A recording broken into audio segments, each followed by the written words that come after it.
Chair of the AFSW.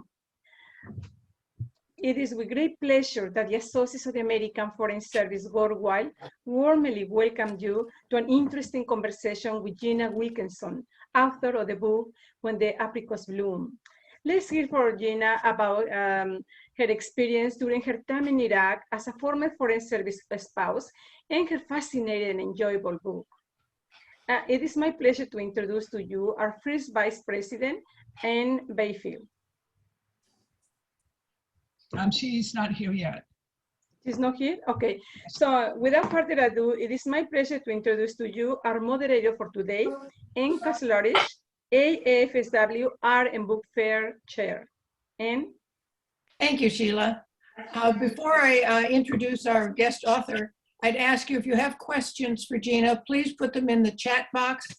I'll be monitoring those, and after her presentation, we'll be going through the questions for as many as we can until we run out of time.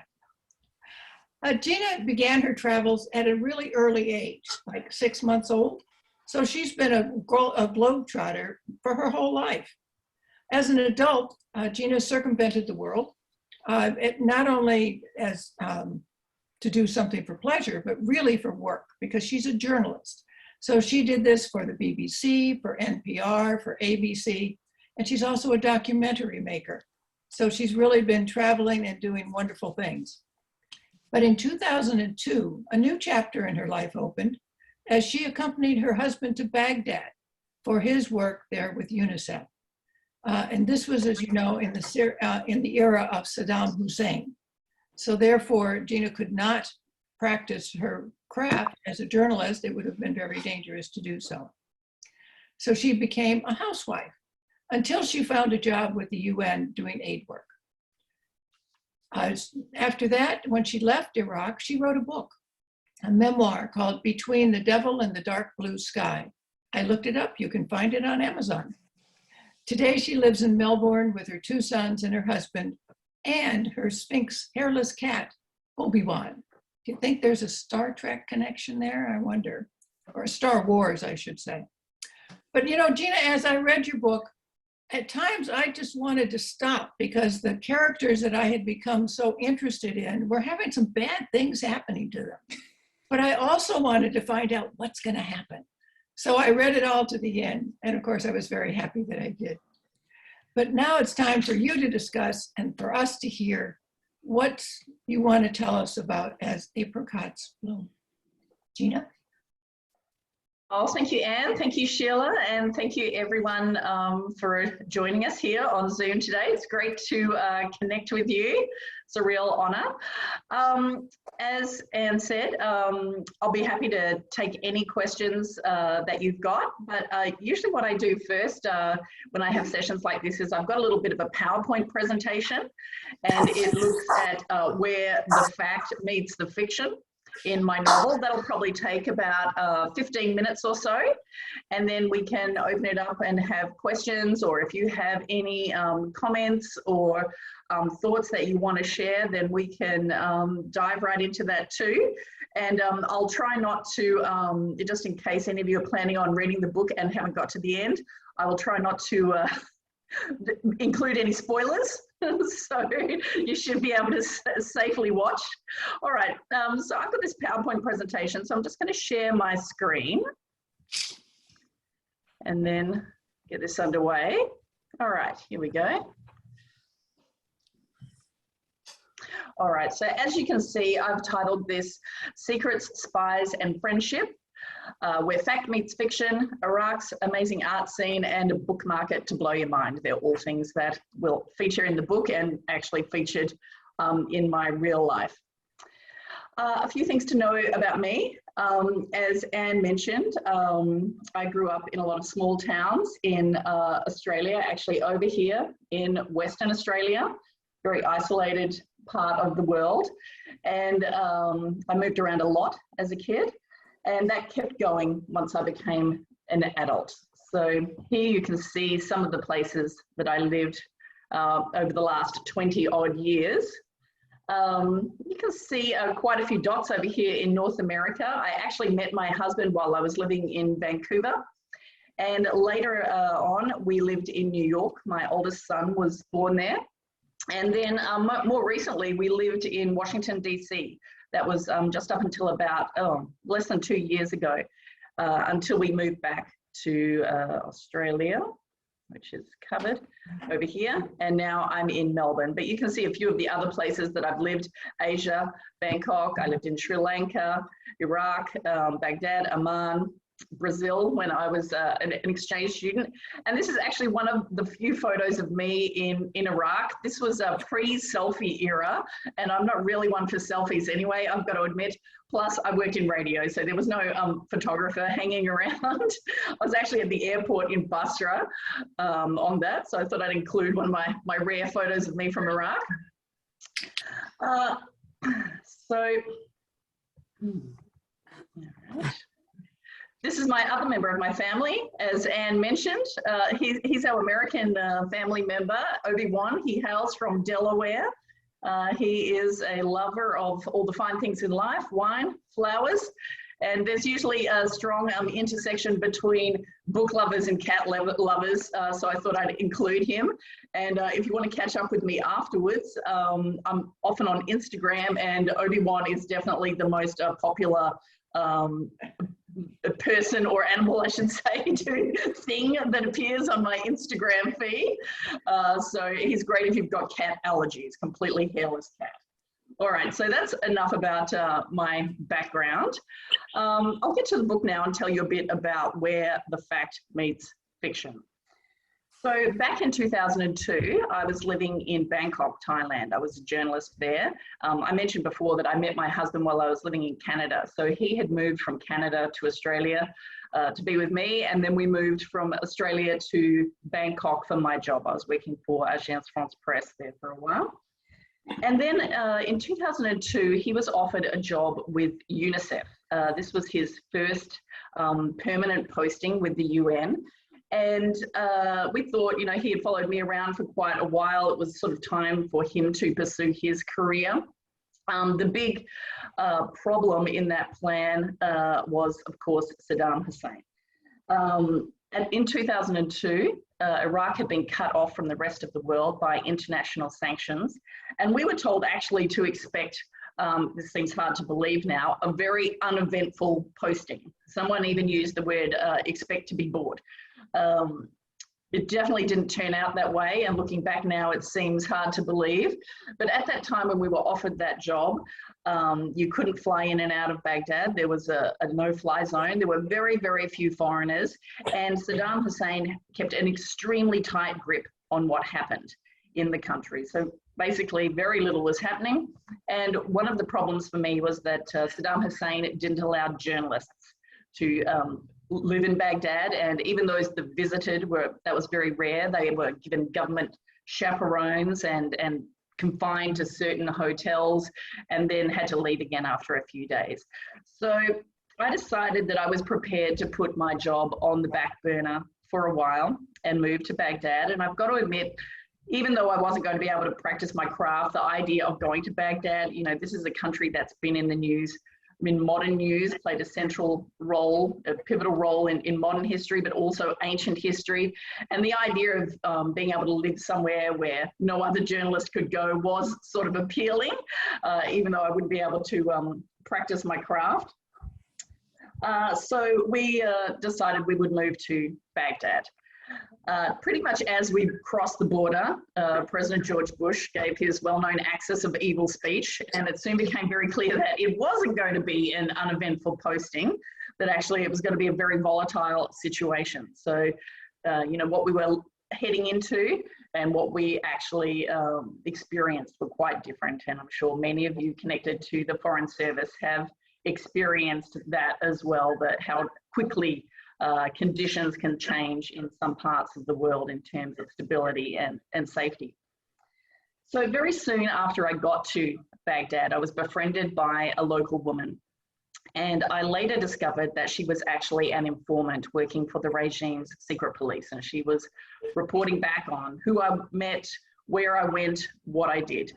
So I want to be clear that I don't blame her at all for this. You know, in Saddam Hussein's Baghdad, if secret police wanted something from you, saying no was almost impossible, especially for someone like my friend who came from a fairly humble background and had kids to protect.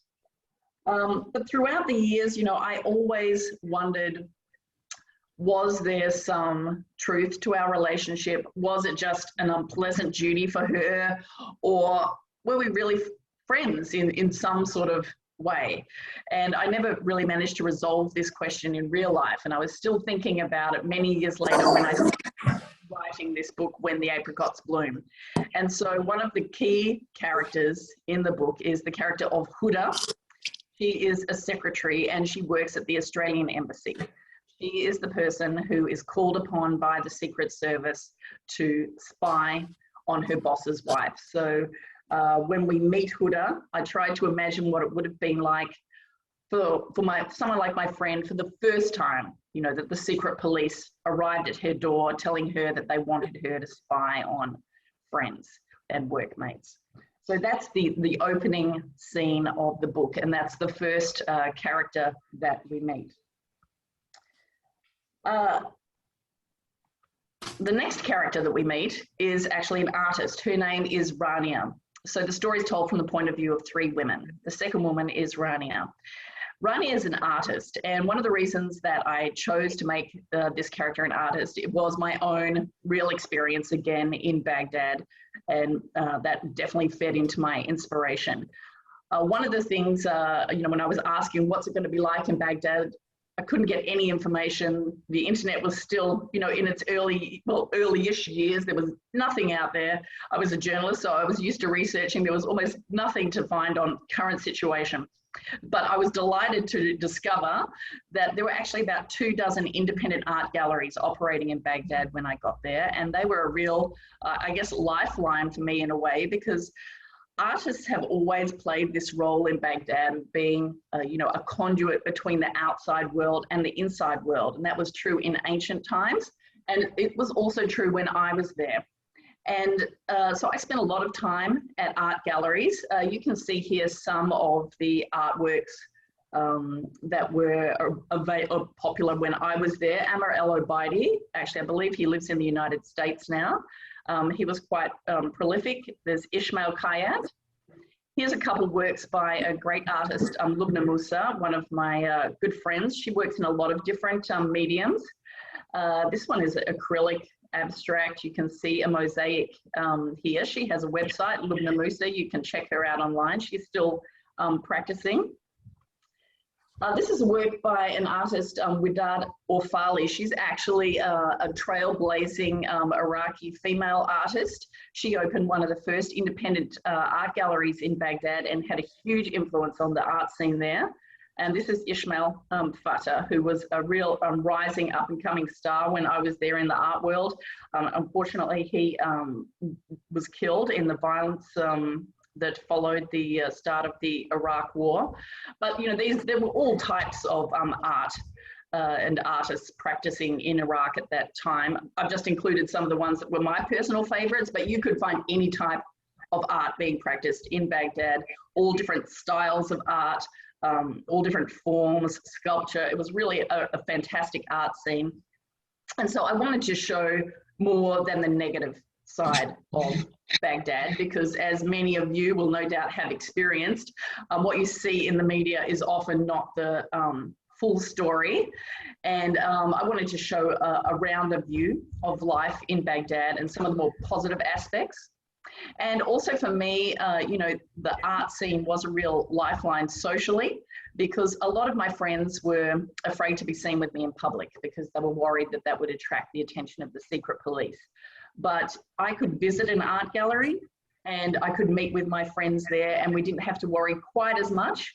And as I mentioned before, artists had that role of connecting the inside and outside. So they had a little bit more leeway in dealing with foreigners than perhaps your ordinary person would have. So I created the character of Rania so that I could show this side of life in Baghdad.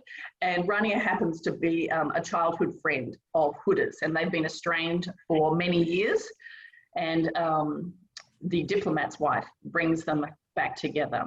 And when we first meet Rania, I set the scene at another one of my all-time favorite places in Baghdad, and that is Mutanabi Book Market.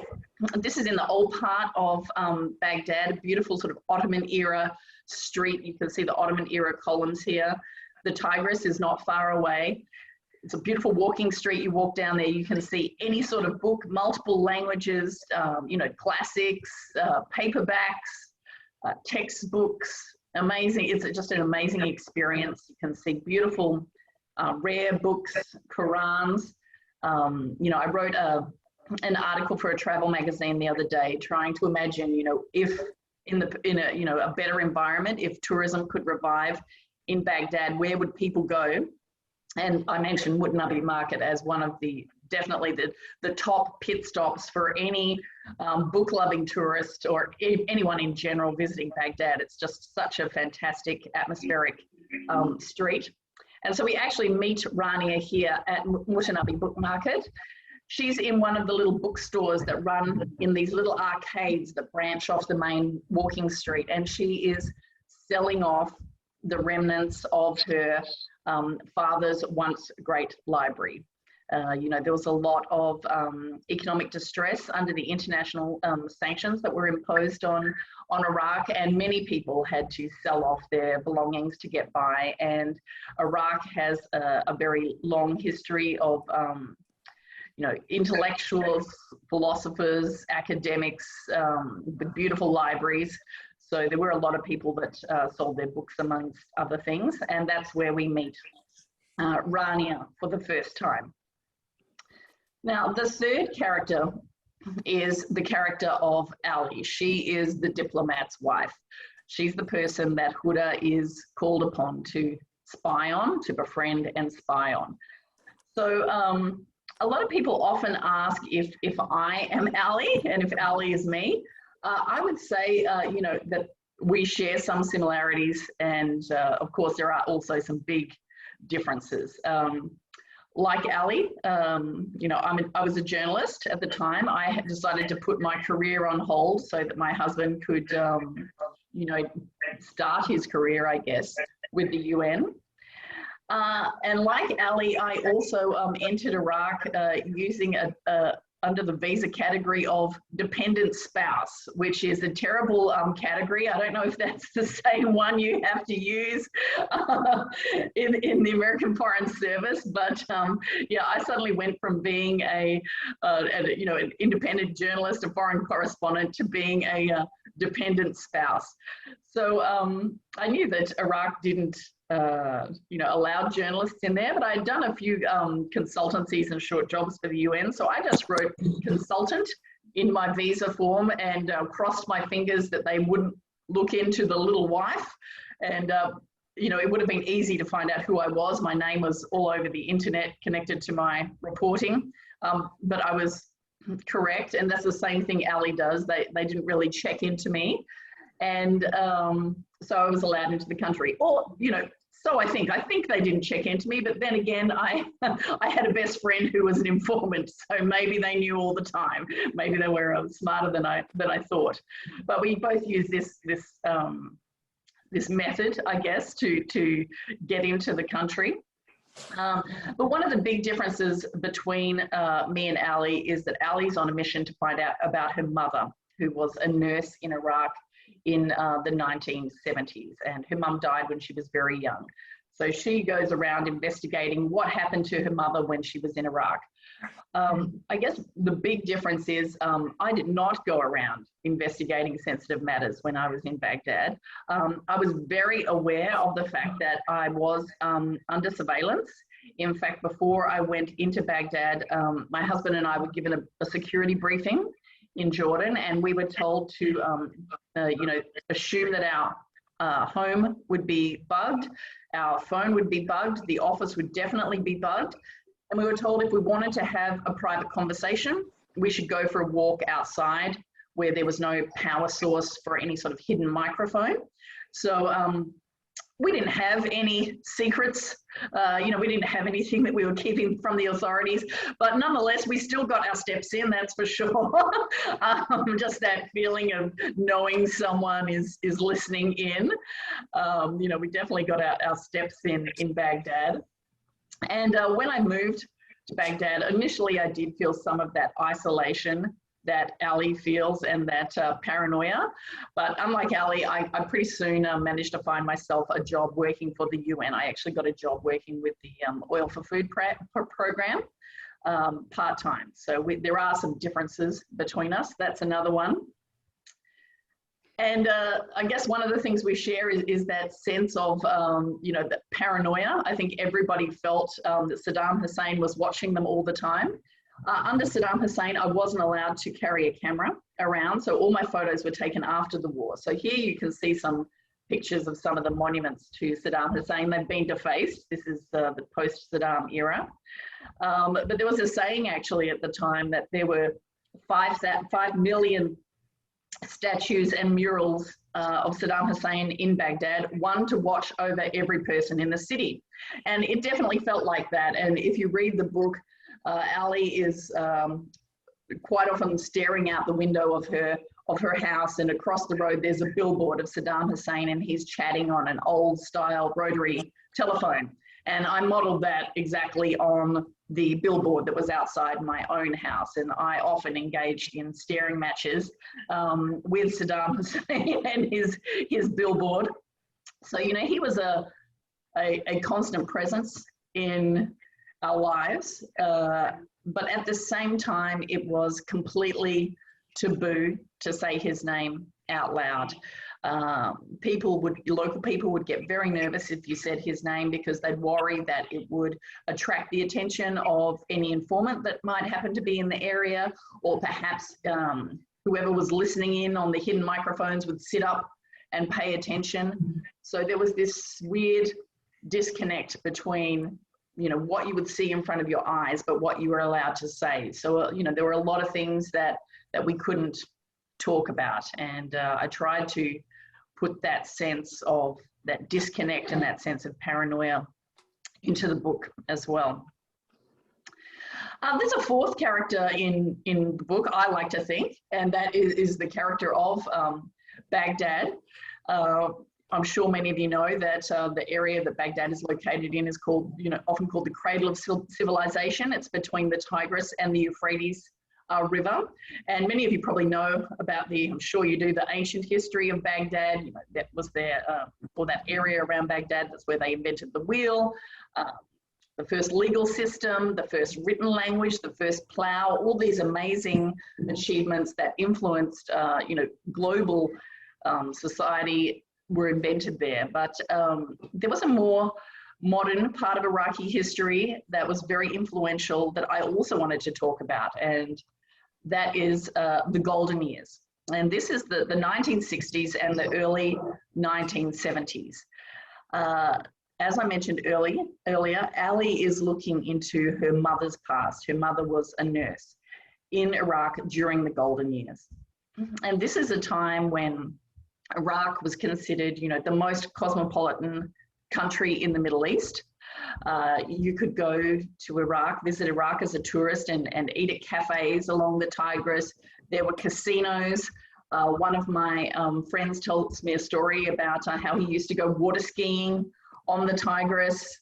It was a very prosperous time. It was a time where, you know, Iraqis felt like anything was possible. It was prior to the start of the war with Iran, and then the string of wars that followed. And interestingly enough, you know, this period in time also seemed to be present in Iraq. Many of my friends would talk about the golden years. They would, you know, were very nostalgic about it. And sometimes it almost felt like they were clinging on to this idea of still believing that the golden years were possible, that the golden years could come back. And so it was very influential for a lot of Iraqis. And I wanted to look at this period in history as well. So we do see some flashes back in time to that era. And now I'll just talk a little bit about how I turned fact into fiction. This is a photo that I took actually just around the corner from the book market.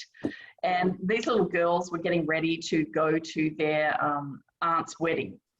And I used photos quite often for inspiration. So I like to often think of these two girls as Rania and Huda. Rania is older and a little and more wealthy than Huda, a little bit more self-confident. So I quite often pictured her as this little girl here. And then I pictured Huda as a younger girl, a little bit quieter, a little bit more cautious. And I used this often when I was writing scenes where I revisited their childhood. So I used photos that I had. I used audio recordings and stories that I'd written. I also did a lot of what any novelist will do. And I went down the rabbit hole of research. The internet, you can lose yourself there quite easily, researching all sorts of things that may or may not end up in your final product. But one of the things that Huda does is she likes to read the future or people's fortunes in coffee grounds. This was something that a lot of my Iraqi friends like to do. If we'd meet for coffee, they'd always say, oh, let me, check your future. And so I actually investigated the art of reading the future or telling fortunes through coffee grounds and tried to replicate the squiggles that would be used to signify various things in the text.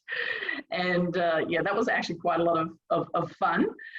And here you can see some bird bones. Huda is the granddaughter of a very famous fortune teller and herbal medicine healer. And she has her own make-believe set of runes. And her and Rania, when they're kids, they like to cast the runes and try and predict their own futures. Here you'd see a letter of the sort that Ali's mother might have sent back in her day.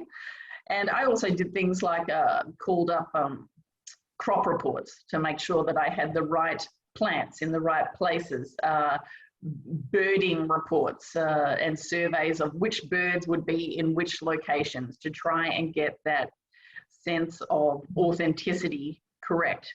I was lucky. I also am still in contact with many of my friends from Iraq, and they played a big part in helping me to get the details right. They did that with my first book a lot, and also with my memoir. They really helped out there. And 3 of my friends read my manuscript and helped me with little details to make sure everything was correct.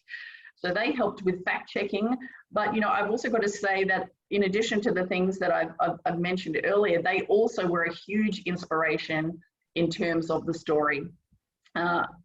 My Iraqi female friends in particular, but many of my Iraqi friends, but my women friends in particular, I found them, so inspiring. They had been through so much under Saddam Hussein, and they never allowed it themselves to become bitter.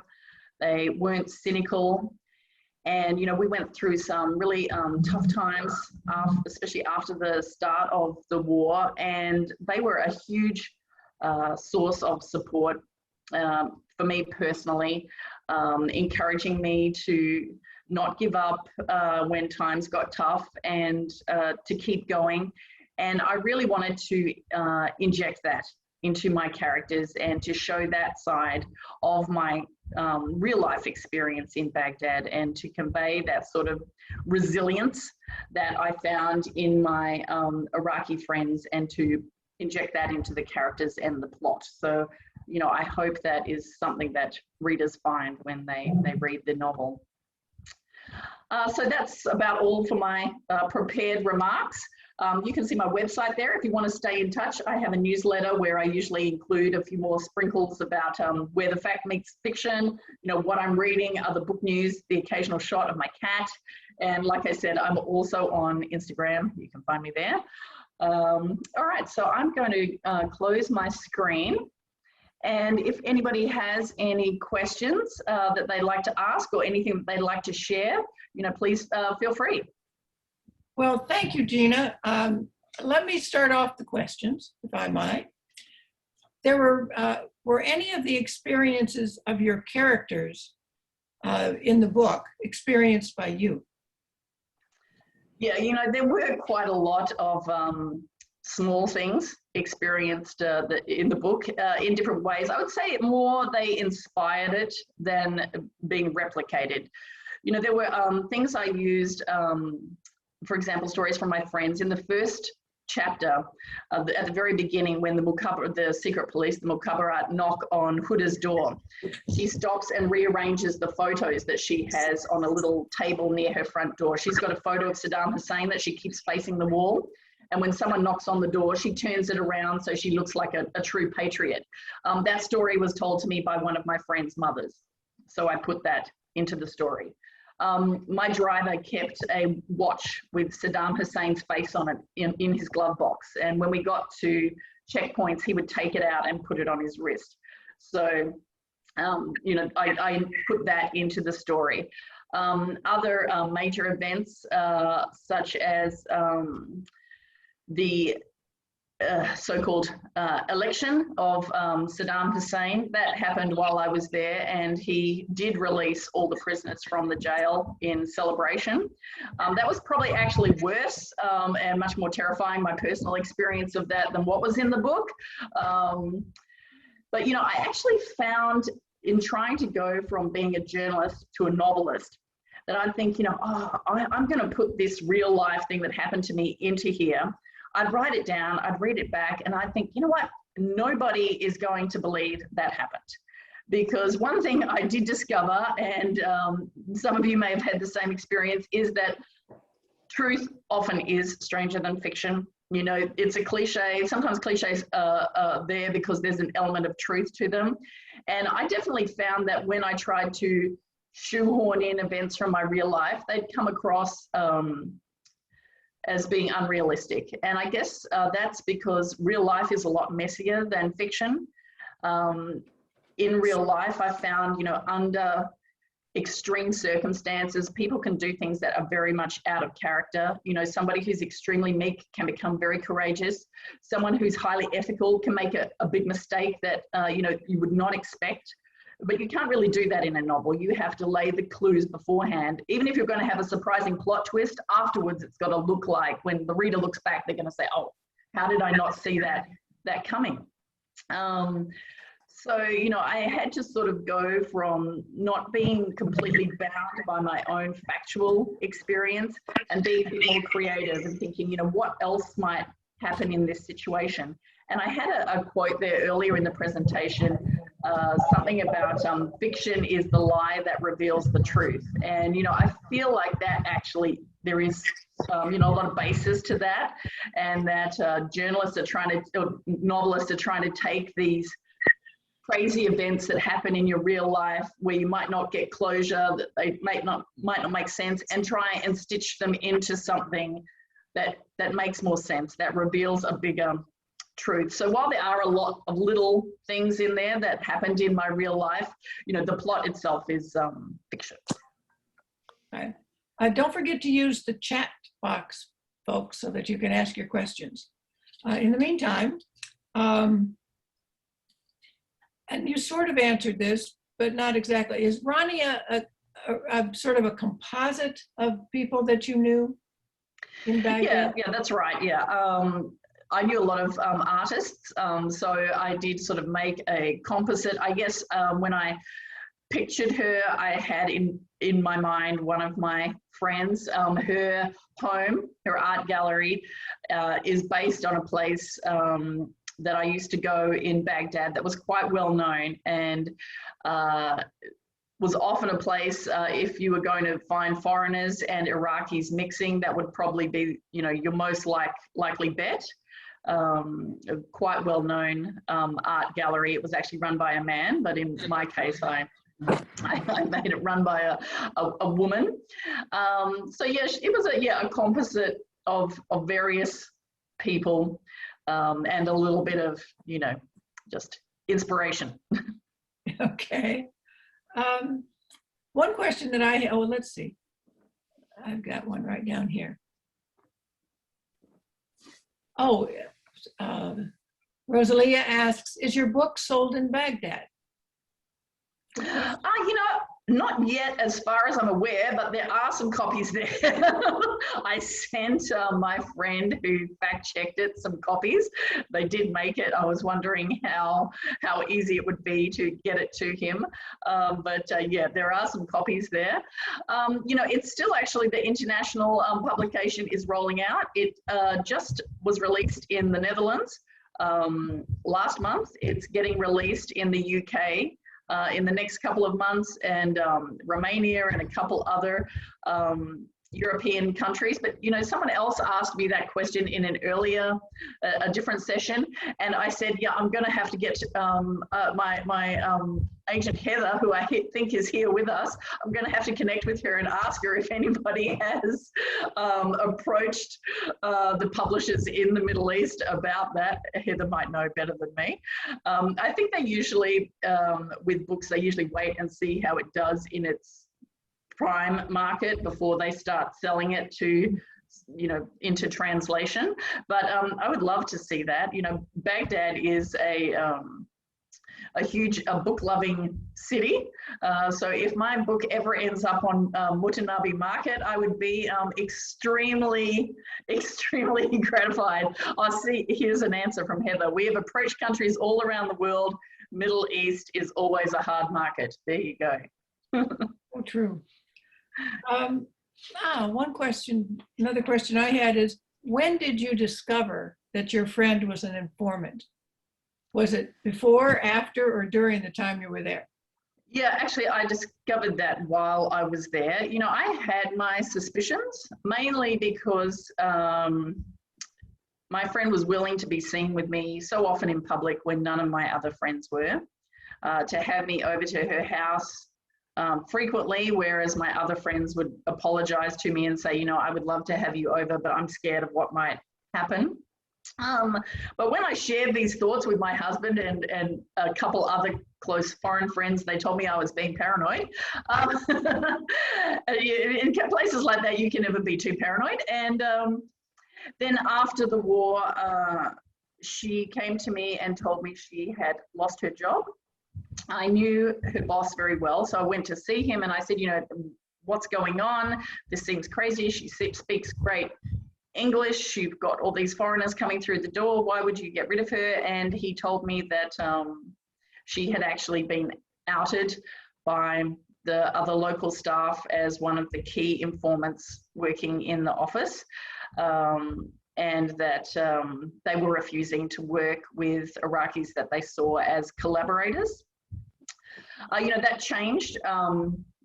She was actually rehired a few years later, but I think at that point in time, many Iraqis weren't prepared just to like forgive and forget people who, you know, everybody had to answer questions, but in this case, her role was more complicated and more deeply involved with the regime than that. And I think a lot of people in Iraq sort of, you know, had to have some time to, you know, reconcile, to take into account the situation and the pressures on people that did cooperate with the regime. You know, there was a lot of anger and a lot of resentment, and I think you find that in many countries where the, you know, people have been divided, and especially where there's been a lot of surveillance, countries like, you know, former East Germany under the Stasi, Libya, you know, where the state has been using citizens to spy on each other. There needs to be a period of time where people, you know, I guess can get over their wounds. So yeah, I did discover it while I was in Iraq, yeah. We have another question from another Anne. What years were you in Iraq, and do you have any plans to return? If not, why not? And what have you heard about the current political and security situation in Iraq since you were there? Yeah, I was there throughout 2002 and 2003.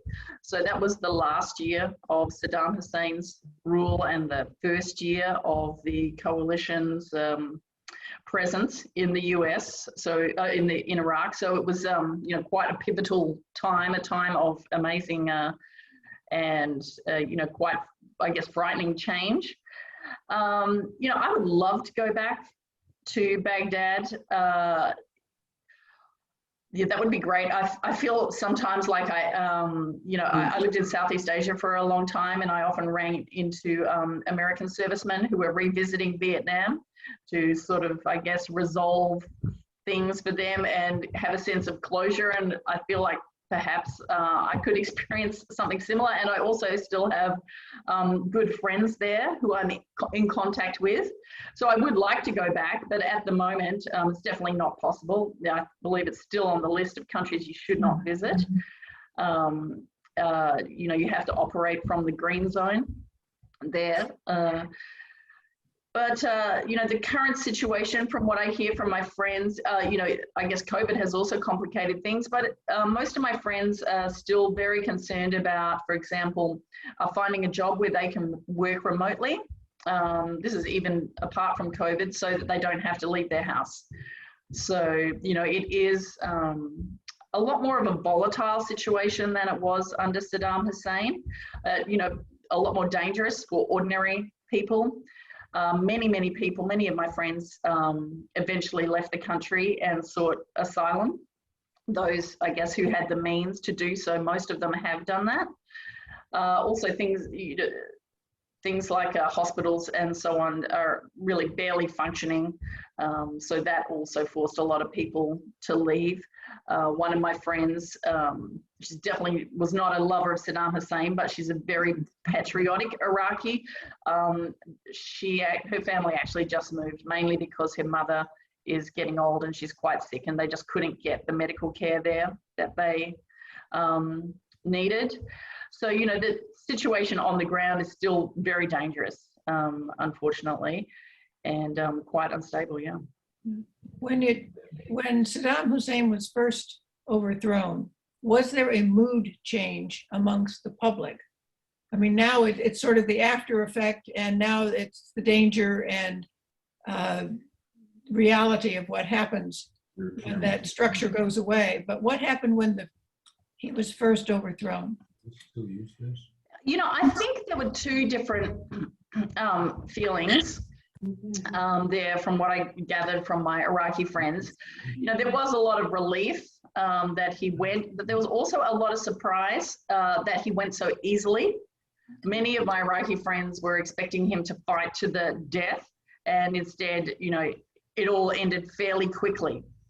But then we saw that outbreak of looting, and so that period of relief and surprise that the war was over, well, theoretically, so quickly, evaporated very soon after that with the looting and the chaos that followed. And, speaking to my Iraqi friends before the war, that was actually one of the things that they were most worried about. My friends would say to me things like, if a bomb falls on my house, then, that's fate. But what I worry about is what's going to happen afterwards when the lid comes off. What are people going to do? What sort of chaos is going to erupt? And, that is what played out. That's how events played out, unfortunately. And, I think looking back, many people would agree that not keeping a tighter control over the situation then was a huge strategic error, because it allowed so many bad actors to flood that gap, that abyss, that chasm of power. So many bad actors arrived on the scene trying to stake their claim. So, I think looking back in time, many people would agree that the sort of hands-off approach probably wasn't the best strategic decision to take. Why the title of the book? Oh yeah, that, originally I had a different title. It was called Scheherazad's Daughters. And if any of you have read the book, you will see that Scheherazade makes quite a few appearances in the book.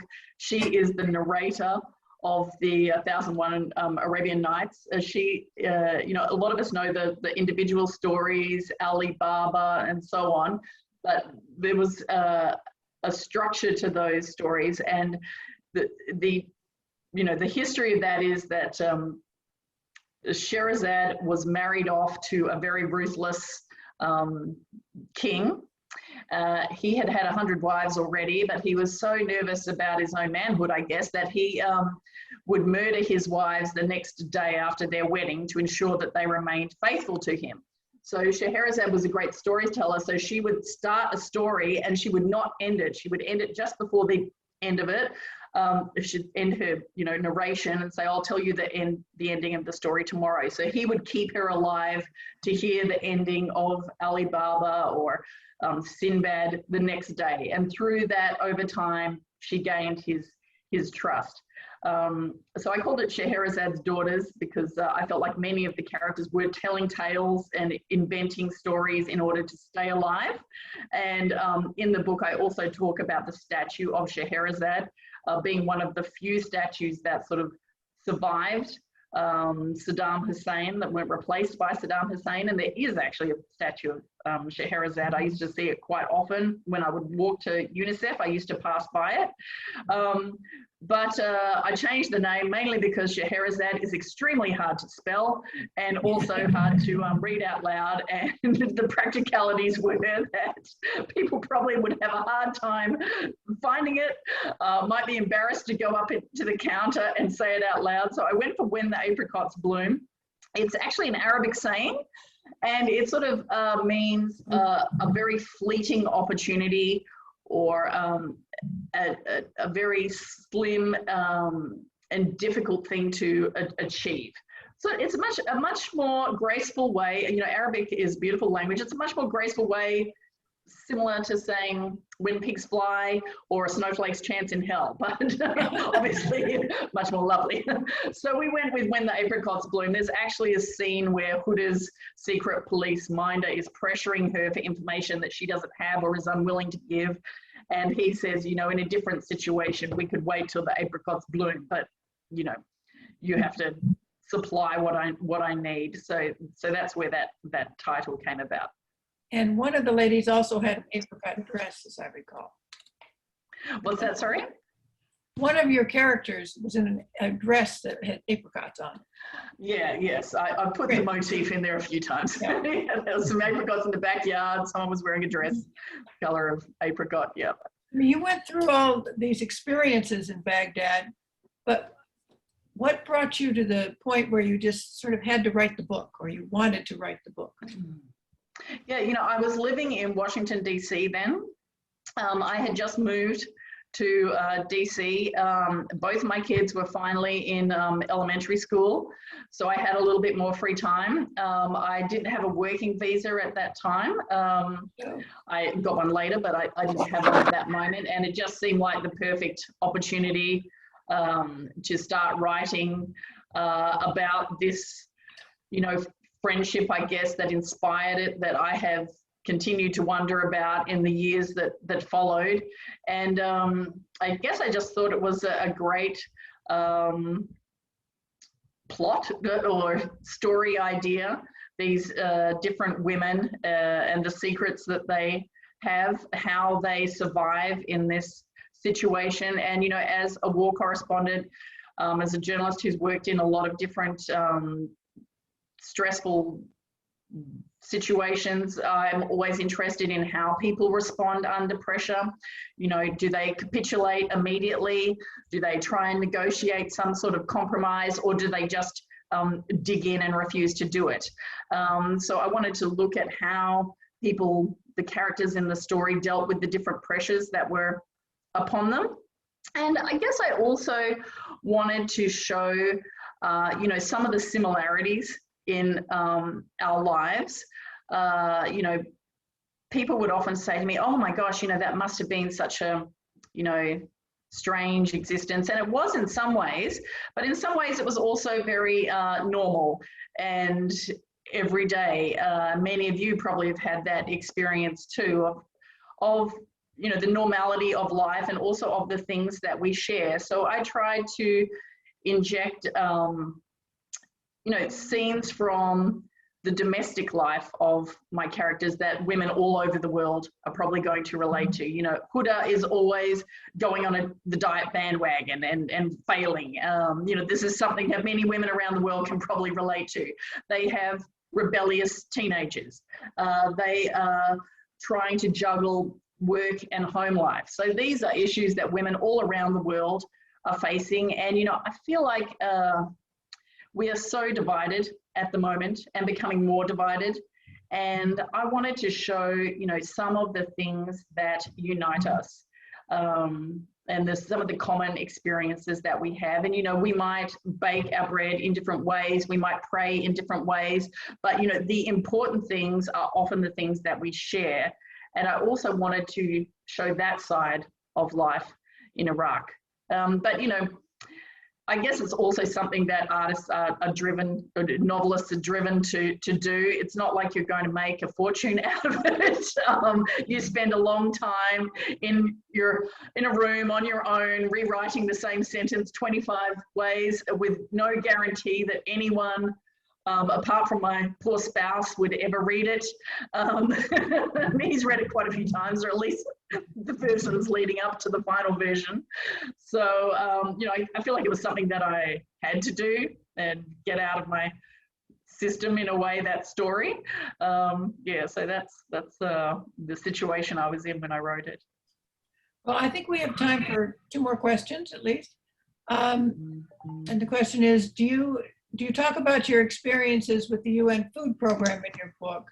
And how did your UN work change your perspective on Iraq?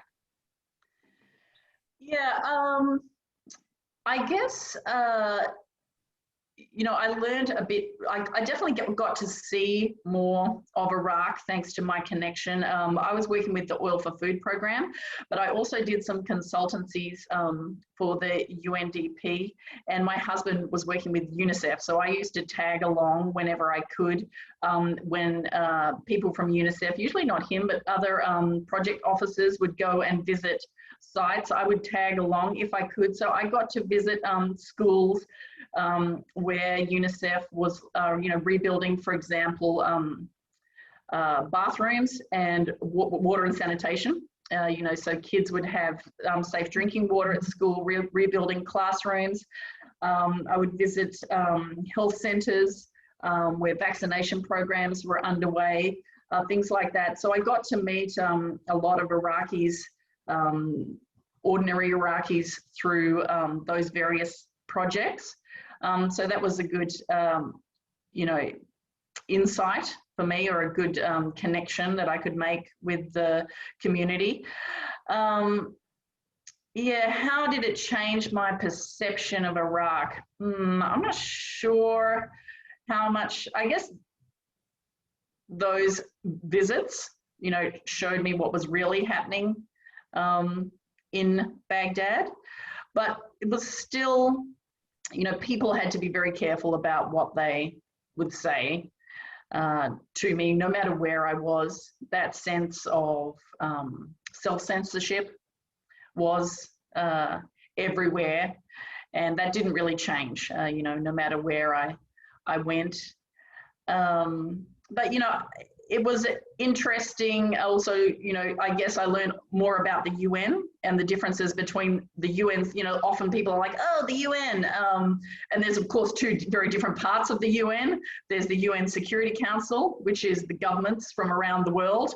And then there's the actual aid workers at places like UNICEF and UNDP, WHO, WFP, who are actually on the ground, delivering services, you know, helping people and making an impact. So I guess I gained more of an insight into the different parts of the UN and how they are connected or not connected.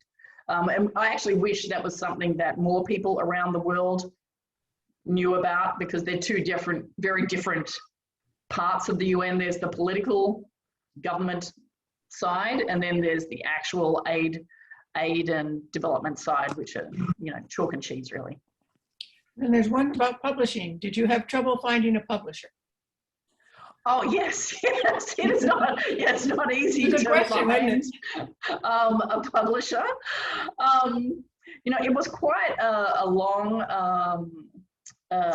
road to finding a publisher, but I did actually in the end get several offers of representation, and I signed with Heather Jackson, who is an amazing author. She's here today. I can see her name on the screen. Hello, Heather, based in New York. Yeah, it was a long,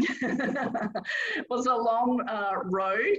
I guess I also learned during that process to toot my own horn, because there's a way that you're meant to approach agents. You send them a letter and you say, "Dear so-and-so, my story is about blah, blah, blah, blah, blah." You write a couple of paragraphs about your story, and then you put a little bit about yourself at the bottom. Usually that is intercepted by an intern who reads it and decides whether or not it goes up the chain. I don't necessarily think, you know, my novel was aimed at maybe an intern. So I eventually flipped it and put at the beginning, "I'm an award-winning journalist and I've got this amazing story," and all of a sudden I got through the gatekeepers to the people who actually made the decisions. I don't usually do that sort of stuff, But it was smart. sort of discouraged. I was like, oh, how am I going to get this into the right hands? And I read, you know, contrary to all that you're told, if you've got any horn to toot, blow it as loud as you can, because, you know, agents get hundreds of applications, cold calls basically every day, and they've got their own clients who they're supporting at the time. So you really have to make yourself stand out from the pack. So I guess that was one thing that I had to learn to do. But yeah, it was quite a long and winding process. Thank you, Final Emma, quick question. Have you thought about writing a second book following up your characters, or do you feel that you've said all you needed to say about them? Oh, you know, a few people have asked that. I feel like maybe I would like to write something else. I can understand it. Perhaps at a future time, I would be, you know, you have to really immerse yourself in the world. And, you know, that was actually quite a traumatic time in my life, that especially the post-war period. You know, the UN where I had worked was destroyed in a suicide bombing, and, you know, one of my closest friends was killed, a lot of my colleagues died, and so, you know, there's also a lot of trauma, I guess, wrapped up in that time. And in a way, you know, after Iraq, we moved to Jordan for a while, and then we moved to Sri Lanka, and I remember going to actually see a therapist in Sri Lanka. She was the only therapist on the island, and she said to me, you know, when you're plagued by these recurring thoughts, just write them down on a piece of paper, and then just screw it up and throw it away.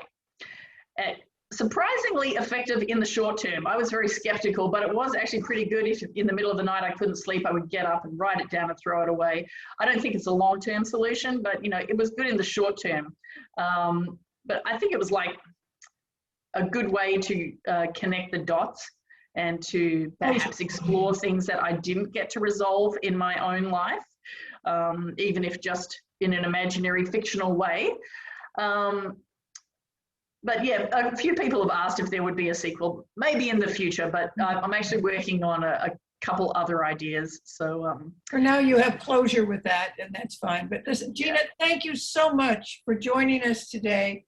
I know we all enjoyed it, but Sheila, I turn it back to you for closure. Thank you. And Gina, thank you so much for a fantastic presentation about your book, and I'm sure many, many people are going to read it. And thank you to Anne for being such a good moderator. And I take this opportunity to wish you, all of you, a very enjoyable and safe summer. And I look forward to seeing you in the fall. Thank you so much for coming, and have a wonderful evening. Thank you all. ladies. thank you. Thank you for having me. Thank you. It's a pleasure. Have a nice day.